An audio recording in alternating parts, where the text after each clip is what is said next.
அக்கா போஸ்ல பயங்கரமா இருக்கு. திருப்பி சமைக்க வந்துட்டாங்களா இருக்கு. ஓ ஐசிஸால வேற இருக்காங்க. ஆட்டும் போட்டோம் வித்தியாசமான இடத்துல இருக்குன்னு பார்க்குறீங்க. இன்னைக்கு வந்து அமாவாசை பூஜைனால எங்கள் நிலத்துல வந்து ஒரு சமையல் போடலான்னு இல்லை. அது வந்து சாம்பார் சாதம் கொஞ்சம் அவசரமாக செய்கிறோம். ஏன்னா பூஜை ஆரம்பிக்கிறதுக்குள்ள நம்ம சமைச்சு எடுக்கணும். ஸோ என்னன்னு சொல்லுங்கக்கா அந்த என்ன அண்ணான்னு. அதுக்காக தான் இவ்வளவு நாள் காத்திருக்கோம். முழுசா சொல்ல மாட்டீங்க.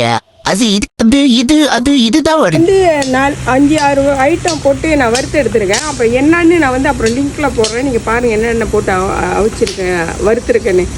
ஏன்னா இப்போ டைம் இல்லை சொல்கிறதுக்கு. நான் டைம் கிடைச்சா நல்லா சொல்லிடுவாங்க. இந்த சாம்பார் தாளிக்கிறதுக்குள்ள தக்காளி பழம், வெங்காயம், கருவேப்பிலை, பச்சை மிளகா.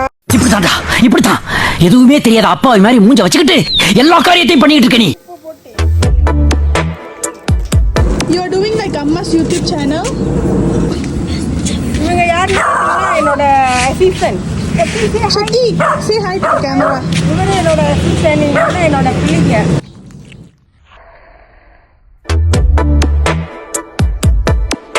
இந்த போறப்பு தான் நல்லா ருசிச்சு சாப்பிட்டு எக்கம்மா வா வா. அத நினைச்சு தான் மனோபோலாகும் முழுவதும் எடுத்துட்டு வந்துட்டேன். இதை வந்து இன்னும் பருப்பு கொஞ்சம் வேகணும். அதனால காய் வந்து அரை காயாக இருக்க மாதிரி கொஞ்சம் கொஞ்சமாக போட்டு கிண்டி விட்டுருவோம். Are you helping the chef? Good job. இந்த சாம்பார் சாதம் வந்து சாமிக்கு எடுத்துகிட்டு போகிறோம். ஆனால் இன்னும் தாளிக்கல. ஆனால் அங்கே பூஜைக்கு டைம் ஆயிடுச்சு. ஸோ அவர் கோச்சிக்க மாட்டார். அப்புறம் தெரியுமா அந்த தைரியத்துல அக்கா வந்து 2 தட்டு தூக்கிட்டு போறாங்க. புதுசா 3 பேர் மாட்டினாங்களாட்டுக்கு. அவங்க ரிவ்யூ அவங்க அக்காவுக்கு எப்பொழுதும் நல்லா தானே இருக்கும். Hi, how is the food? Look at the camera and talk. What a pretty cat. Come visit us.